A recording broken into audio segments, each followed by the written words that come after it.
பிரம்மாண்ட இயக்குனர் சங்கரோட முழு சொத்து மதிப்பு இத்தனை கோடியா? அடேங்கப்பா, நம்பவே முடியல. வாங்க எத்தனை கோடின்றத பார்க்கலாம். தமிழ் சினிமாவுல கடந்த 1993 ஆண்டு வெளியான அர்ஜுனோட ஜென்டில்மேன் அப்படின்ற திரைப்படம் மூலமாக இயக்குனராக களமிறங்கியவர் தாங்க சங்கர் அவர்கள். 31 ஆண்டுகளாக திரையுலகில் இருக்கும் சங்கர் அவர்கள் இதுவரைக்கும் 14 திரைப்படங்கள் மட்டுமே இருக்காருங்க. ஆனா ஒவ்வொரு படமுமே பெரிய அளவுல பேசக்கூடிய படமா இருக்குங்க. எல்லா டைரக்டர் மாதிரி படத்தை எடுத்தோம், வெற்றியை பார்த்தோம் அப்படின்னு இல்லாம இவர் மட்டுமே ஒவ்வொரு படத்திலுமே ஒரு டிஃபரெண்டான ஏதாவது ஒரு விஷயத்தை நுணுக்கமான முறையில் ஆராய்ஞ்சு அது படத்துல பயன்படுத்தி இருப்பாருங்க. அது ரசிகர்களை பிரமிக்க வைக்கிற அளவுக்கு இருக்குங்க. தமிழ் சினிமாவுல வெற்றி படங்கள் கொடுத்தது மட்டும் இல்லாம நம்ம சியான் விக்ரமுக்கும் அர்ஜுனுக்கும் மிகப்பெரிய ஒரு கம்பேக் படம் கொடுத்ததும் நம்ம சங்கர் அவர்கள் தாங்க.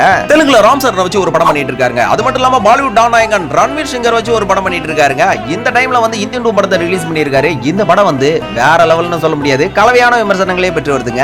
பல பிரம்மாண்ட படங்களை கொடுத்த சங்கரோட முழு சொத்து மதிப்பு வந்து 1000 கோடி அப்படின்னு மதிப்பிட்டு இருக்காங்க.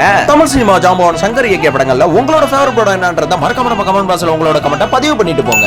என் லட்சியத்தையே கொன்னுட்டியாடா. டாக்டர், என்ன வெட்டாதீங்க.